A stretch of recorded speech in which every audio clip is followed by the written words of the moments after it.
we live in a world where pen-pushing lawyers, not rugby legends, decide the fate of a hero's legacy. That's the shocking reality facing Jonah Lormu's sons and widow today. Rest in peace, Jonah. Lawyers and filmmakers from the other side of the world are allowed to use Jonah's trademark to make movies about him. How many cents do our hero's own grieving sons get? 0. As a 20-year-old, Jonah battled Springboks, Mandela, 60,000 screaming South Africans, and a jumbo jet at Ellis Park. The winning side in 1987, and that's big Jonah Lomu. A big day for him. One of the greatest Rugby World Cup finals ever. That is it. The final whistle, then South Africa win this Rugby World Cup final. Jonah changed rugby forever. This isn't the legacy our legend deserves. Let me take you back to where it all began. It's 1995 and I'm a scrawny kid in Auckland glued to the TV watching a Tongan phenom in an All Blacks jersey flatten and run around entire test rugby teams. Before Jonah became the freight train and ballet shoes, he was just a kid from Mungare, South Auckland. Now, South Auckland wasn't all sunshine and rainbows, but you'd easily find vibrant culture, tight-knit communities, and mind-boggling potential. Jonah's childhood, well, it was about as smooth as a gravel milkshake, especially for non-Polynesians. His parents shipped him off to beautiful Tonga when he was just a toddler. His aunt and uncle raised him in the earliest years. Talk about extreme daycare. When they finally brought him back, little Jonah probably thought he was being kidnapped by strangers. Who are these people and why is this place so cold? I imagine him thinking. But here's where it gets heavy. In 1988, Jonah's uncle was hacked to death with a machete in a shopping centre.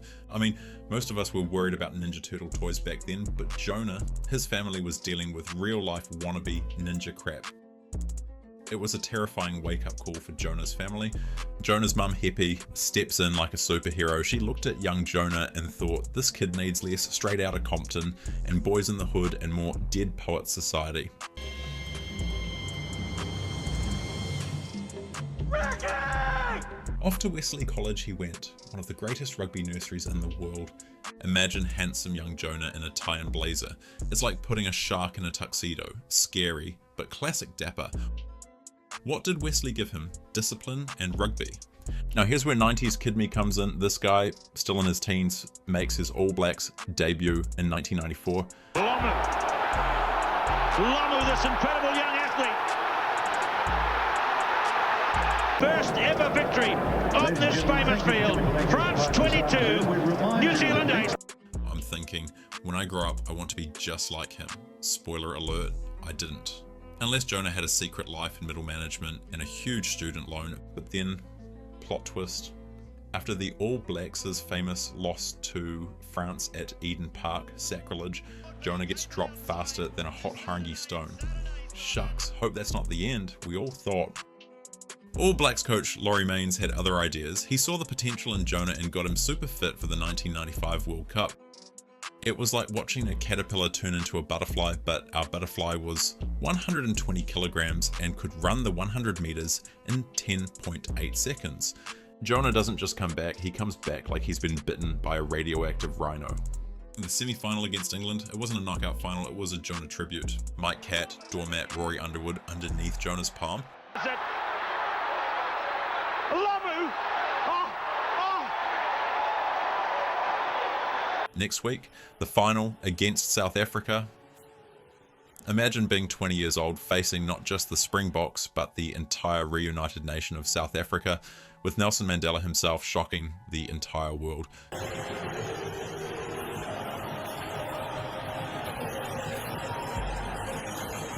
60,000 South Africans screaming their heads off. A jumbo jet blast your ears off. The Springboks sent what felt like their whole team to tackle Jonah anytime he was near the ball. It was like watching a pack of hyenas trying to bring down our lion. Announced that New Zealand are getting, this is Lomu. He's found his way down the middle. Interesting fact, Jonah never scored a try against the Springboks. Even though the All Blacks lost that day, Jonah and that All Blacks team cemented their places in our hearts forever. Clint Eastwood's Invictus. He even dedicated part of the film to Jonah.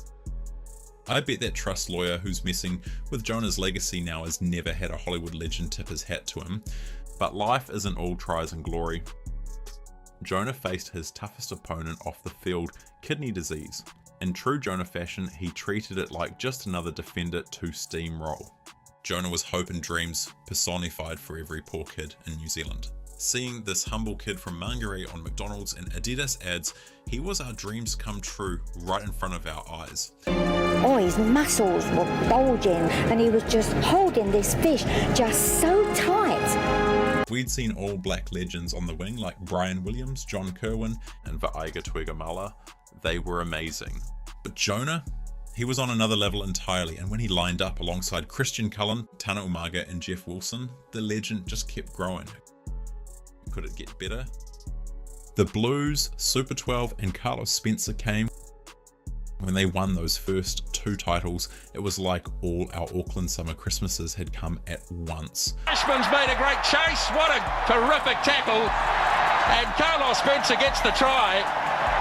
Jonah and the boys might not have the World Cups and Bledisloes they should have, but we all dreamt that we could play alongside him too. Dominici, he's going to go in. Dominici scores for France. They take the lead.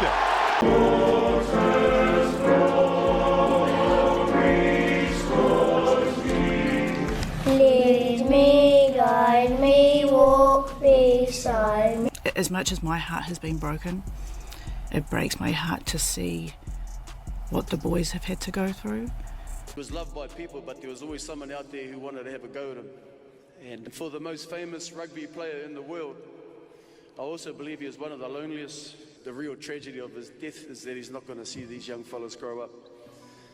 But Nate. Now this is where my blood starts to boil, because after all Jonah did, after all he meant to us, some suit wearing, briefcase carrying, probably never touched a rugby ball, and his life lawyer is messing with his legacy. See, Jonah had trademarked his name back in 1997. Smart move, right? Well, probably not when you leave it in the hands of a trust lawyer like this. Suddenly Jonah's wife Nadine found herself in a war with the legal suits, fighting for the right to use her own husband's name, the right for Jonah's sons to use his name. He had a lawyer that he trusted. That same lawyer is the one that has done this to us. It's like something out of a bad John Grisham novel. Instead of the maverick lawyer saving the day, we've got a legal vulture picking at the remains of our hero's legacy. Nadine and the sons have tried in vain to gain even half a stake in Jonah's brand and trademark. What did all the suits say? Nope. According to clause 5600.245A of the Bullcrap Act 1882, I'm full of it. In Jonah's ears, you guys get nothing. Now, I never got to play alongside Jonah. My rugby career peaked at being the water boy for my brother's reserves teams. But watching this legal battle unfold, I was compelled to do something. So here I am, a nobody with a YouTube channel trying to fight, probably in vain, for our fallen legend's legacy. It infuriates me to see Nadine and the boys, Brayley and Yarao, fighting this uphill battle. These young lads lost their dad. Now some lawyer who probably couldn't tell a drop kick from a scrum completely controls how their father's name can be used. It's like watching someone try to rewrite Kamate in legalese. It just ain't right. Was Jonah perfect? No. He had unsuccessful relationships, may have trusted people too much, and probably could have spent his money better sometimes. But here's the kicker: while this legal eagle is busy protecting Jonah's name from his own family, people from the other side of the world are making movies about our South Auckland treasure. It's like they're selling tickets to our family reunion and we're not even on the guest list. This paper-pushing pen jockey who oversees hundreds of trusts, he never had to carry the hopes and dreams of an entire nation on his shoulders while battling a debilitating illness. I bet he's never had to face down the entire Springbok team in a Rugby World Cup final at Ellis Park. I bet as a 20-year-old he never went up against a jumbo jet and Nelson Mandela cheering against him.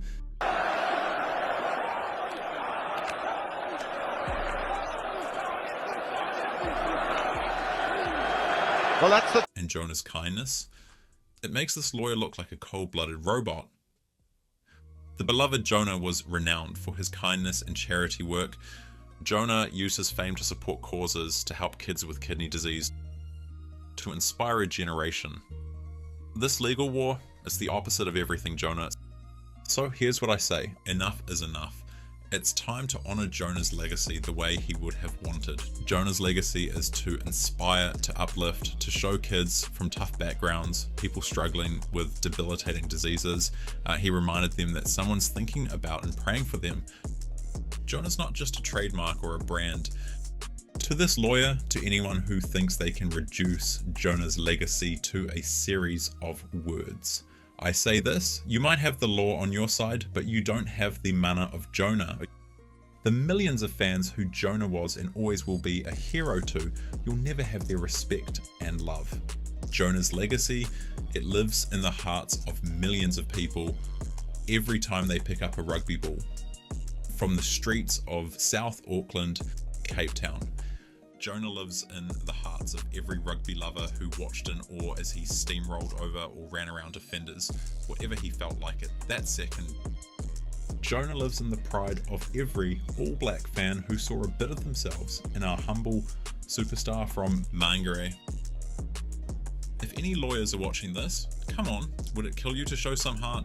Or do we need to send Jonah's spirit to run over you like he did Mike Cat? Whatever happens, Jonah will always be our hero from Mangere, who became a global icon, one steamrolling run at a time. But although he was a global superstar, fame did not change Jonah. He remained humble and respectful, a lesson to everyone playing the game today and those who will be playing the game tomorrow.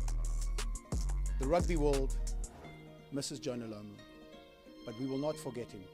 And here in South Africa, we mourn his passing as if he was one of our own. Until next time, remember to like and subscribe. I hope you have a blessed day.